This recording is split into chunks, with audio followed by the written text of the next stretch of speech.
Hi guys, welcome to Shobha's daily life. ಇದು ಮೇಲುಕೋಟೆ ಯೋಗ ನರಸಿಂಹಸ್ವಾಮಿ ದೇವಸ್ಥಾನ. ಇಲ್ಲಿಗೆ ನಾವು ಬರಬೇಕಂದ್ರೆ ಕೆಳಗಡೆಯಿಂದ 365 ವರ್ಷದಲ್ಲಿ ಎಷ್ಟು ಡೇಸ್ ಇದೆ ಅಷ್ಟು ಮೆಟ್ಟಿಲುಗಳಿವೆ. ಆದರೆ ಈ ಬೆಟ್ಟದ ಅರ್ಧದವರೆಗೂ ಬಸ್ಸು ಕಾರು ಎಲ್ಲ ಬರುತ್ತೆ. ಬೆಟ್ಟದ ಅರ್ಧದಿಂದ ಹತ್ತಿರೋದು ಇವತ್ತು.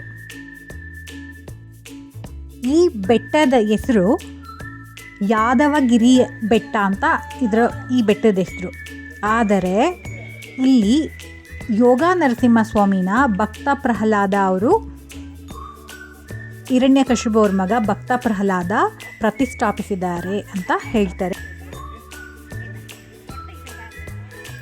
ತನ್ನ ತಂದೆ ಹಿರಣ್ಯಕಶಿಪು ಅವರನ್ನು ನರಸಿಂಹಸ್ವಾಮಿಯವರು ಸಂಹರಿಸಿದ ನಂತರ ಪ್ರಹ್ಲಾದ ಅವ್ರಿಗೆ ಅನಿಸುತ್ತೆ, ನನ್ನ ತಂದೆಯ ಸಾವಿಗೆ ನಾನೇ ಕಾರಣ ಅದೇ ಅಂತ.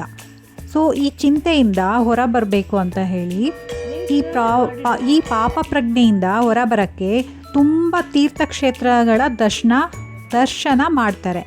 ಹೀಗೆ ಎಲ್ಲ ತೀರ್ಥಯಾತ್ರೆಗಳ ದರ್ಶನ ಮುಗಿಸ್ಕೊಂಡು ಮೇಲುಕೋಟೆಗೆ ಬಂದಾಗ ತಾವು ದಿನ ಪೂಜಿಸುತ್ತಿದ್ದ ಒಂದು ಸಾಲಿಗ್ರಾಮವನ್ನು ಬೆಟ್ಟದ ಮೇಲಿಟ್ಟು ಅವರು ಒಂದು ಕಲ್ಯಾಣಿಗೆ ಹೋಗಿ ಸ್ನಾನ ಮಾಡಿ ಬರುತ್ತಾರೆ. ಬಂದು ನೋಡುತ್ತಾರೆ, ಅವರ ಸಾಲಿಗ್ರಾಮ ವಿಗ್ರಹ ಯೋಗ ನರಸಿಂಹನಾಗಿ ಬದಲಾಗಿದೆ. ಇದನ್ನು ಕಂಡು ಇದು ದೇವರ ಲೀಲೆ ಎಂದು ಅರಿತು ಮೇಲುಕೋಟೆಯಲ್ಲಿಯೇ 12 ವರ್ಷಗಳ ಕಾಲ ಉಳಿದುಕೊಂಡು ಅಲ್ಲಿ ಯೋಗ ನರಸಿಂಹಸ್ವಾಮಿಯನ್ನು ಪೂಜಿಸಿದರು. ಈ ದೇವಾಲಯದ ಕೆಳಗೆ ಒಂದು ಗುಹೆ ಇದೆ. ಅಲ್ಲಿ 12 ವರ್ಷಗಳ ಕಾಲ ಪ್ರಹ್ಲಾದ ಅವರು ಉಳ್ಕೊಂಡಿದ್ದು ಅಲ್ಲಿಂದ ಯೋಗ ನರಸಿಂಹಸ್ವಾಮಿ ಪೂಜೆನ ಮಾಡ್ತಾಯಿದ್ರು. ಹೀಗೆ 12 ವರ್ಷಗಳ ಕಾಲ ಅಲ್ಲೇ ಉಳಿದಿದ್ದರು ಎಂದು ಪುರಾಣ ಪುಣ್ಯಕಥೆಗಳು ಹೇಳುತ್ತವೆ.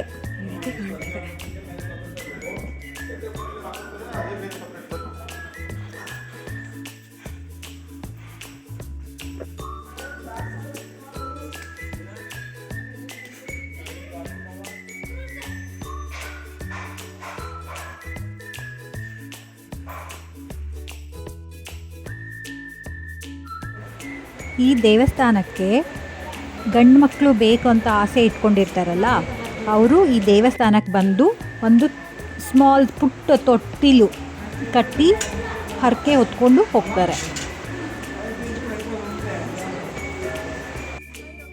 ಕ್ಲೌಡ್ ಎಲ್ಲ ಸ್ಟ್ರಕ್ ಆಗಿದೆ, ಇಲ್ಲಿ ಕಾಣ್ತಿದೆ ಮೊಬೈಲಲ್ಲಿ.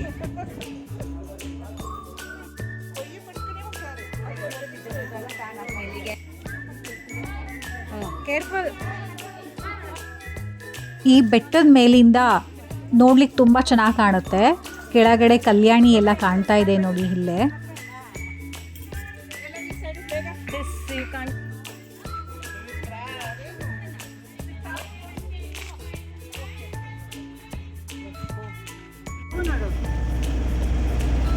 ನಿನ್ನ ಬೆಲ್ಟ್ ಚೆನ್ನಾಗಿ ಬಂತು, ಹೌದಾ?